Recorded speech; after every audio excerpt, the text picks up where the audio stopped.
Hello everyone, today we're reviewing Frontier Fiber Internet. Is it actually worth switching or should you stick with your current provider? Let's get right into it. So Frontier Fiber offers symmetrical speeds, meaning your upload and download speeds are the same. This is excellent for video calls, streaming, and gaming. Their fiber network is reliable with rare outages and customers describe it as rock solid.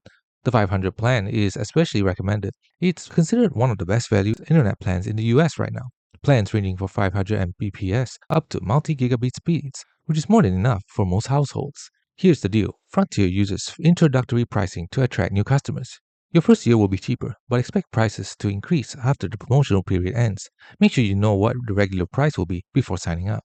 The good, fast, reliable fiber connection with symmetrical speeds, excellent value, especially the Fiber 500 plan, strong network performance with minimal outages, good for remote work, streaming, and heavy internet use.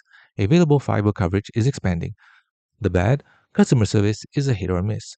This is a common complaint. On Trustpilot, it is rated only 1.2 out of 5 stars. That's highly unsatisfactory. Some users report billing issues and difficulty getting support responses. Only get Frontier if fiber is available in your area. Their DSL option is much slower and not recommended. Prices increase after the promotional period, and it can be significant. The bottom line, Frontier Fiber is excellent, fast, reliable, and good value. The main issues are customer service and post-promotional pricing. If fiber is available at your address and the price works for your budget, it's worth considering.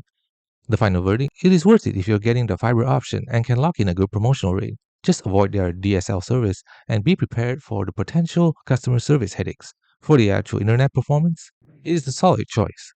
Thanks for watching. Don't forget to like and subscribe for more videos.